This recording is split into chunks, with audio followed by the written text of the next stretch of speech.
मोर आपण मैंने जदि कोलाबोरेशन देवाक चाहते मत डीएम करेंगे जमी हीराकुद डैम ताठार भी डीएम भाया मैंने डीएम मैंने जानते ना नहीं डीएम मैंने डायरेक्ट मेसेज है से डीएम हाँ बुझ ना ये सी भगवान कौन कथा टे पचार ना ना ना झील मानक भाई मुझे ना है बेस किसी कहबी पुणी ना उल्टे पाल्टा कमेंट वाला लिखि पकाउछंती ना जय कला। अच्छा भाई आपन जो गाड़ी चलाउतिले हेलमेट पिंधि नथिले हेलमेट पिंध मुझे जाऊँगी मो पुओ को छाड़िया से मुझे सौदा किना जाऊँ पूरा फांका रास्ता जय जगन्नाथ इच्छा है हेलमेट पिंधिली अवश्य मरी जाती से मोर भूल किंतु आप हेलमेट चलातु आ कहबन इच्छा है मो हेलमेट पिंधिली सी आम ब्रज भाई स्टाइल जमा करेंगे ना चली टोटाल उपर को तो ये गोटे नुआ स्टाइल करी तो मो स्त्री कह तुम गोटे पागल फागल हो ना कौन मो सांगसाथी कहते पागल हो ना कौन बोली ता मैंने किसी गोटे इंटरेस्ट नौ लोक मैंने पागल कहले हाँ सतरे माने लोक को हसैवाई कि लोक को भल पाइबा देवाई पागल कौन जदि स्वर्ग पलि जी सेमती लोक को हसौथी जहाँ भी किसी जाओ जय जगन्नाथ इच्छा है भाई मैंने डाकिदे कौन चैनल सब देखूँ फॉलो देवे बैगटा भी देवे जय जगन्नाथ। आपको एत भल पाइबा मिल झील मैंने आपको कंटेस्ट नहीं झील ये सी भगवान कौन कथा टे पचार ना ना ना झील मानक भाई मुझे ना है बेस किसी कहबी पुणी ना उल्टे पाल्टा कमेंट वाला लिखि पकाउछंती है से कमेंट को भय किंतु भाई मुझे जहाँ कहूँ भितर को जमा नब ना मुझे केवे किसी कहूना भल पिला आ जो जहाँ कही से जो पूर्व कथा क्षमा करदे आउ थे मागुची सब क्षमा मागुची आउ रहा झील पिला भगवान को मुझे आशा देवी आर जन्म झील पी देले मोर फॉलोअर्स बढ़ो आउ कोलाबोरेशन भी करी पुओ पिला को कहीं दौना फॉलो दौना बैक दौना कोलाबोरेशन दौना है आदि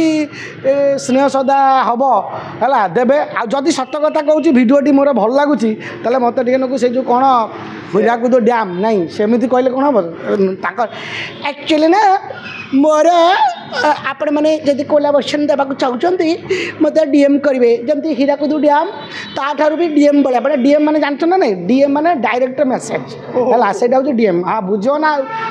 स्टाइल तो से झील पिला प्रति कहीं भल पाए कहीं भल पाइबा आम पुओ मान प्रति एत कहीं निर्दय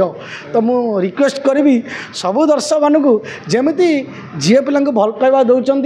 फॉलो दौरान बैक दौरान खोजी खोजी मेसेज पठाऊँ लाइक कर मो भाई मैंने जो करुँचे कष्ट करुँच जो इंस्टाग्राम रे आउ फेसबुक रे कमेडी करंतु कि जहाँ भी करूँ है भी टे फॉलो दिंतु बैक दिंतु। अच्छा भाई झील मान पाखे कौन टैलेंट अच्छे टिके अनेक फॉलोअर्स बढ़ुची टिके आखि मुझिले आखि खोलिले अनेई देले से जो गोटे आसुनी डुप चाक चाक दीप हौ नहीं मो पाठरे खाली 200 के 600 के कौन मु 70 थर अन्य रका पशिगले भी मोर आसो कितु हूँ गोटे हूँ गोटे फॉलो बैक दौरान लोक को यहाँ बेसी टू पिला है ना ना एत नुह एक्चुअली गोटे आज गोटे मुड्रे अच्छी मीडिया के आसी नी बहुत दिन पलि आसिले ना ना भाईर किसी ना मो सान भाईर गोटे सिनेमाटे लड़े पिक्चर हो तो बहुत खुशी अच्छी आ भारी दुखित अच्छी बहुत भयर भी अच्छी भगवान करंतु नुआ हीरो मैंने आसतु ओडिशा रे आम मैंने तो सुपरस्टार मान को बहुत भल पाइबा देइछंती बड़ बड़ भाई मान को तो ये जो छोट छोट भाई मैंने मोर आसछंती सिनेमा हीरो होउछंती तो आपण मैंने आशीर्वाद दिंतु तांको भी टिके फॉलो दिंतु बैक दिंतु आ हॉल आसी टिकट काटिकी सिनेमा देखंतु। भाई हम जो देखिबा आपण बेकर सिंदूर लगिछंती मथारे ये टोटल सिंदूर रे परिपूर्ण नहीं एक्चुअली सत कथा होची मु टिके जगन्नाथ को बहुत भल पाए मो घर तो पुरी एरिया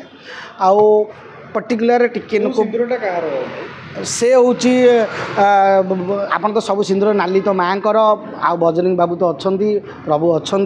तापर शिव प्रभु अच्छा जगन्नाथ प्रभु अच्छा समस्त अच्छा मु गोटे कथा एबे भावुची जेमितिक नवकलबर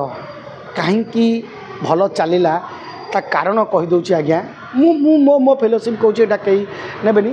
एबे बर्तमान भाई कलिजुग शेष होगा पहुँचला तो लोक मानकर धीरे धीरे माने मु भी मो कथा भी कहूँ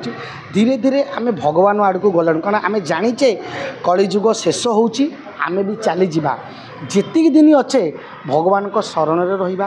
ବାପା ମାଆଙ୍କ ଶରଣରେ ରହିବା। ଭାଇ ଗୋଟେ କ୍ୱେଶ୍ଚିନ୍, ହଁ। କେମିତି ଆମେ ଜାଣିଲେ ଯେ କଳିଯୁଗ ଶେଷ ହେଉଛି? ନା କଳିଯୁଗ ଶେଷ ହେବ, ବହୁତ ପାପ ହେଉଛି, ବହୁତ ଗଣ୍ଡଗୋଳ ହେଉଛି। ଦେଖନ୍ତୁ ଏଇ ଯେଉଁ ବଳାତ୍କାର ସବୁ ଚାଲିଛି, ଯାହା ବି ଚାଲିଛି ଏସବୁ କଳିଯୁଗ ପାଇଁକି ହିଁ ଚାଲିଛି। ମାନେ ନିଜ ଲୋକମାନଙ୍କୁ ଚିହ୍ନି ପାରନ୍ତି। ରାକ୍ଷୀ ପୂର୍ଣ୍ଣିମାରେ ବି ବଳାତ୍କାର, ବାସ୍ ଭାବୁଛନ୍ତି ତ, ସିଏ ବି ଜଣଙ୍କର ଭାଇ ହେଇଥିବ, ସିଏ ବି ଜଣଙ୍କର ଭାଇ ହେଇଥିବ, ସେ ଜଣଙ୍କର ଭଉଣୀ ହେଇଥିବ। ଏମିତି ମୁଁ ଗୋଟିଏ କଥା କହିବି ସମସ୍ତଙ୍କୁ, ଏମିତି ହୁଅନ୍ତୁ ନାହିଁ। ସମସ୍ତଙ୍କର ଗୋଟେ ମାନ ସମ୍ମାନ ଅଛି। ଠିକ୍ ଅଛି, ତୁମ ଭିତରେ କିଛି ଯଦି ଖରାପ ଉଦ୍ଦେଶ୍ୟ ଆସୁଛି, ଖରାପ କଥା ଆସୁଛି, ତାହେଲେ ନିଜକୁ କଣ୍ଟ୍ରୋଲ୍ କରନ୍ତୁ, ଭଗବାନଙ୍କୁ ଡାକନ୍ତୁ। ମୁଁ ଯେଉଁଟା କହୁଥିଲି ଆଜିକି ଏଇଥିପାଇଁ ଭଗବାନଙ୍କୁ ଡାକୁଛନ୍ତି, ଭଗବାନଙ୍କୁ ଡାକିଲେ ମନକୁ ଆତ୍ମାକୁ ଶାନ୍ତି ମିଳୁଛି। ସେଇଥିପାଇଁ ମୁଁ ବର୍ତ୍ତମାନ ପାଇଁକି ପ୍ରତ୍ୟେକ ଦିନ ମୁଁ ଆଇଁଷ ଛାଡ଼ି ଦେଇଛି ବର୍ତ୍ତମାନ ପାଇଁ ଟୋଟାଲ୍। ଆଉ ଯେତିକି ଦିନ ବଞ୍ଚିଛି ବାପା ମାଆଙ୍କୁ ପୂଜିବି। ବାପା ମାଆ ତ ହେଉଛନ୍ତି ଜିଅନ୍ତା ଭଗବାନ, ତାପରେ ସ୍ୱୟଂ ସୂର୍ଯ୍ୟ, ଆଉ ମୋର ପର୍ଟିକୁଲାର ଦର୍ଶକମାନେ ଭଗବାନ। ତା ସାଙ୍ଗରେ ଯେତିକି ଦିନ ବଞ୍ଚିଥିବି ଭଗବାନଙ୍କର ଆଶୀର୍ବାଦ ତଳେ ହିଁ ରହିବି। କିନ୍ତୁ ଭାଇ ଗୋଟେ ମାନସିକତା ହେଲା, ନିଜ ଭଉଣୀକୁ ଦେଖିଲେ ଆମେ ନିଜ ଭଉଣୀ ଭଳିଆ, କିନ୍ତୁ ଅନ୍ୟ ଝିଅକୁ ଦେଖିଲା ମାନେ ଆମେ ହଠାତ୍ କାହିଁକି ଏମିତି ହେଇଯାଉଛେ? ନା ସେଇଟା ହେଉଛି ଆମର ଆଖିର ଖରାପ। ଏଇଟା ହେଉଛି ଆମ ଆଖିର, ଆମ ମାନସିକତା ଖରାପ ଯେ ଆମ ନିଜ ଭଉଣୀଟାକୁ ଆମେ ନିଜ ଭଉଣୀ ଭଳିଆ ଭାବୁଛେ, ପର ଝିଅମାନଙ୍କୁ କାହିଁକି ନିଜ ଭଉଣୀ ଭଳିଆ ଭାବୁନେ।